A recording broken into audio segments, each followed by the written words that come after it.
Un homme est allé chercher son fils à l'école, mais il l'a vu entrer dans une maison abandonnée. Il a été choqué de découvrir l'enfant tenant un bébé dans ses bras. Cependant, la vraie surprise vint lorsque le garçon révéla la vérité. « As-tu remarqué qu'Ethan se comporte un peu étrangement ces derniers temps ?» a demandé Robert à sa femme, Karina, juste après le départ de son fils pour l'école. Elle a haussé les épaules. « Eh bien, tu sais qu'il est en train d'atteindre l'âge de l'adolescence.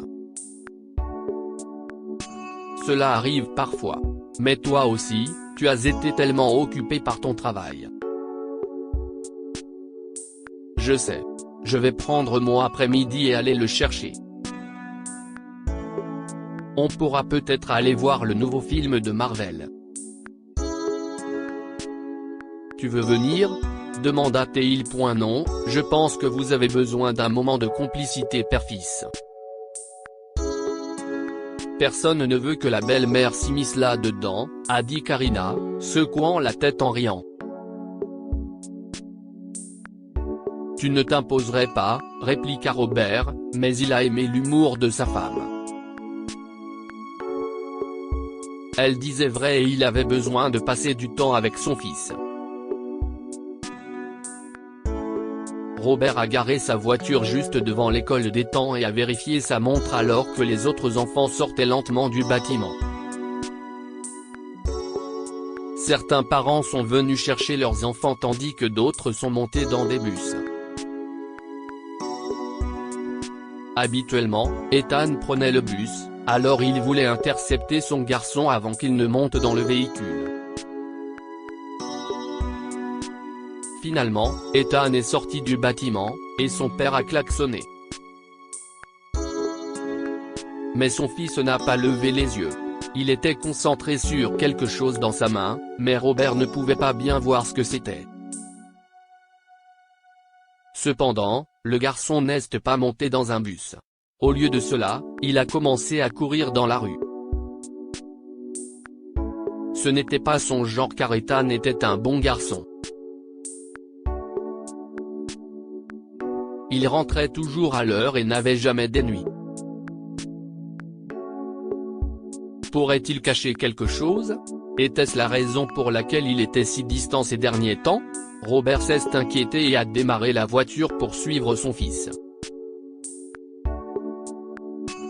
À son grand étonnement, son fils s'est rendu dans un quartier bizarre de la ville, avec des maisons abandonnées, et il est tombé sur l'une d'elles. Oh, mon Dieu! Il doit faire quelque chose de bizarre, s'est dit Robert, se garant rapidement et se précipitant pour protéger son fils. Le bruit d'un bébé qui pleure et l'odeur de l'air vicié ont assailli ses sens lorsqu'il a franchi la porte. Ethan. Ethan. Tu es là?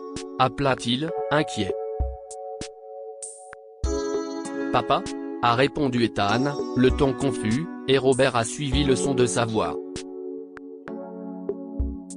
Ethan, qu'est-ce ce qui se passe? A-t-il demandé, désespéré. Papa, regarde, a dit son fils, et Robert a été étonné de voir ce qui se présentait devant lui. Son fils de 12 ans tenait un bébé en pleurs dans ses bras, et bien sûr, il a pensé au pire. Si est-il ton bébé? A-t-il demandé, désemparé. Il avait lu que les enfants d'aujourd'hui mûrissent trop vite, mais c'était le pire scénario possible. Quoi? Papa, s'il te plaît, non, a répondu Ethan, exaspéré, et il a fouillé dans sa poche pour en sortir une feuille de papier. Robert le prit dans ses mains et commença à lire, fronçant de plus en plus les sourcils au fur et à mesure qu'il lisait. Si est mon frère, a ajouté Ethan avant que son père ne puisse dire quelque chose. Quand Ethan n'avait que 2 ans, Robert n'était pas dans sa situation actuelle. Il était incroyablement riche après que sa société ait décollé il y a quelques années. Mais à l'époque, il avait du mal, et son ex-femme, Sarah, la mère d'Ethan, a décidé de les abandonner pour courir après quelqu'un de plus riche. Cette lettre a été écrite par l'homme qu'elle a rencontré, Luc, qu'il avait épousé.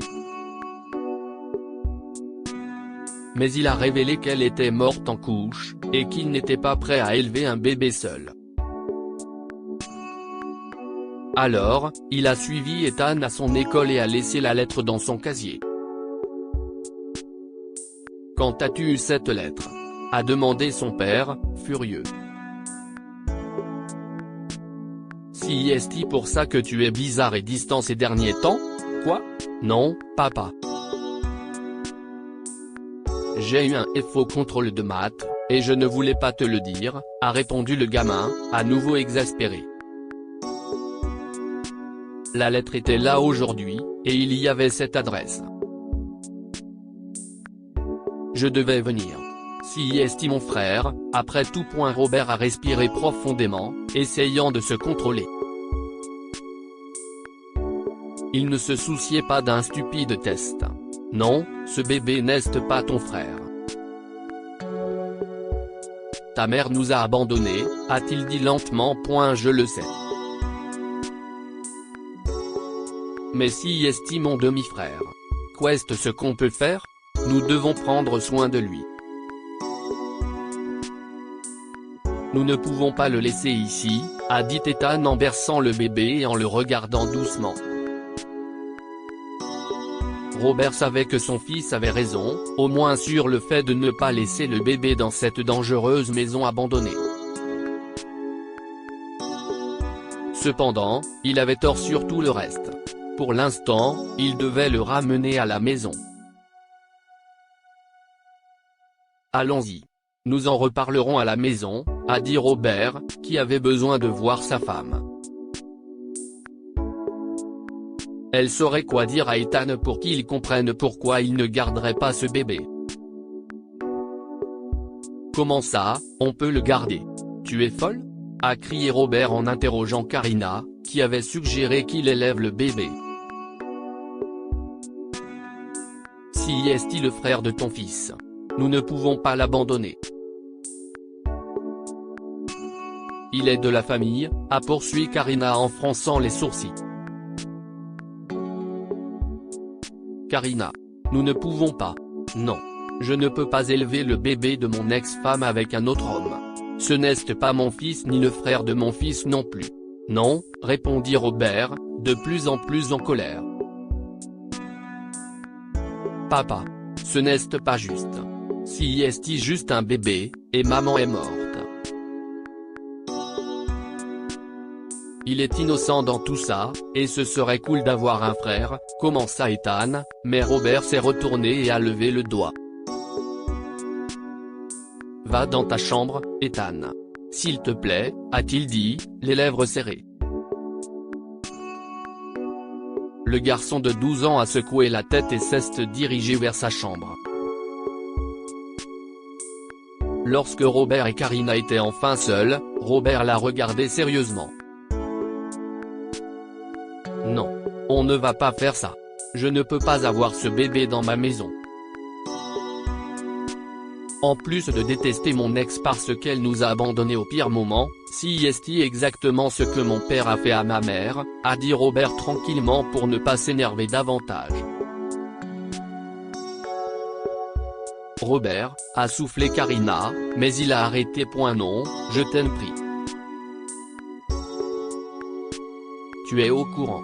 Ma mère nous a quittés, a épousé quelqu'un d'autre, et a eu un bébé avec lui.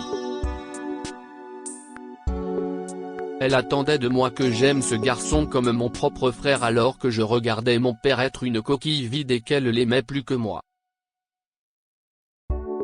Je ne peux pas. Je ne peux pas. Si est juste un rappel de tout ça.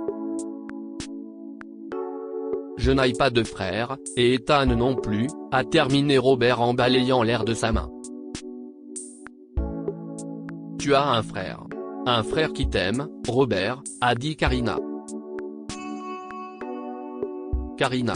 Pour l'amour de Dieu, a répondu Robert. Il t'a sauvé, cria-t-elle, et les yeux de Robert, sous le choc, se sont écarquillés. Quoi ? S'est-il exclamé. Il t'a sauvé de la faillite. Grâce à son aide, tu as pu garder ta première maison et nourrir ton enfant. C'était lui, a crié Karina, révélant des choses qu'elle avait promis de ne jamais dire. De quoi tu parles ? Demanda Robert. C'était lui. Ton frère ou demi-frère, peu importe comment tu veux l'appeler. C'était lui. J'ai menti, a poursuivi Karina, à la fois exaspérée et soulagée. Tu te souviens de mon héritage, celui dont je t'ai parlé ? Celui que nous avons investi dans ton idée et que nous avons transformé ensemble en une énorme entreprise ? Je n'ai jamais eu d'héritage. Ton frère m'a donné cet argent. Non, a soufflé Robert, en secouant la tête. Si. Il l'a fait. Parce que malgré la façon dont tu as grandi et dont tu l'as rejeté toutes ces années, il t'aimait. Ta mère t'aimait aussi, mais tu n'as pas voulu lui donner une chance après qu'elle a divorcé de ton père. Je comprends ce que tu ressentais et pourquoi tu ne voulais pas de relation avec eux. Mais ton frère a vu comment tu te battais, et je ne pouvais pas rejeter son offre, a-t-elle expliqué. Je t'aimais déjà il y a toutes ces années, même si nous n'étions ensemble que depuis quelques mois à l'époque. J'ai fait ça pour toi, a fini d'expliquer Karina, sa voix s'éteignant. Robert s'est installé sur le canapé. Donc, toute mon entreprise appartient à mon demi-frère ? A-t-il conclu. Non, il ne veut rien de l'entreprise. Cet argent vient de la succession de ta mère, mais il s'est arrangé pour que je te le donne parce qu'il savait que tu le rejetterais immédiatement. C'était la bonne chose à faire, et il a acheté les produits de l'entreprise et dit à ses amis de te soutenir, a ajouté Karina. Malgré tout, chérie, tu as un frère. Un qui t'aime et qui veut te rencontrer. Robert a soupiré. Ok, mais qu'est-ce ce que ça a à voir avec ce bébé ? A-t-il demandé. Eh bien, si est-il le demi-frère des temps, et tu en veux à ce bébé à cause de ton passé et de ce que ton ex a fait, qui était vraiment pire que ta mère. Mais quand même, ce bébé est innocent. Il a besoin d'une famille, et séparer des frères n'est pas bien. Je pense que ce serait une bonne idée de le garder, a ajouté sa femme en s'asseyant à côté de lui et en lui tapotant l'épaule. Robert a regardé dans les yeux de sa femme et a su qu'elle avait raison. Il a été submergé par les informations et les montagnes russes d'émotions, alors il a décidé que le bébé puisse rester jusqu'à ce qu'il réfléchisse à une solution. Mais, la solution n'était jamais venue. Ce bébé ressemblait à Ethan en grandissant. Son fils l'aimait tendrement. Karina et Robert ont donc demandé à un avocat spécialisé dans la famille d'obtenir la garde légale du bébé, et ils ont entamé les démarches pour le garder. Ils ont également commencé à l'appeler Julian, un nom que Karina avait toujours aimé, car il n'avait aucune idée de son nom de naissance. Mais ce n'était qu'une solution. L'autre solution était le frère de Robert, Kevin, qu'il a finalement appelé et rencontré. Son frère lui a expliqué en détail ce que sa femme lui avait dit, et lentement, Robert a commencé à guérir de son passé. Finalement, il parlait à Kevin une fois par semaine et le rencontrait pour boire quelques bières une fois par mois. Ils parlaient de tout, y compris de la dure réalité du départ de leur mère et de son mariage avec le père de Kevin. Robert a également suivi une thérapie pour travailler sur son ressentiment et s'est amélioré. Ce Noël-là, Kevin a reçu une invitation chez Robert, qu'il a acceptée avec plaisir et a amené sa famille. Kevin a alors rencontré son neveu et le bébé, et ils ont tous ri ensemble, faisant comprendre à Robert qu'avoir une famille à aimer était plus important que de garder rancune. Que pouvons-nous apprendre de cette histoire? Il est important de passer du temps avec ses enfants. Robert s'inquiétait du comportement distant de son fils et a réalisé qu'il avait besoin de passer plus de temps avec lui. Ne soyez pas rancunier, car il est toujours préférable de laisser entrer l'amour dans votre vie. Grâce à Ethan et au bébé, Robert a découvert la vérité sur son frère et comment il l'avait aidé. Si est alors qu'il a décidé de le laisser faire partie de sa vie et de celle de sa famille, et il a fini par adopter le bébé.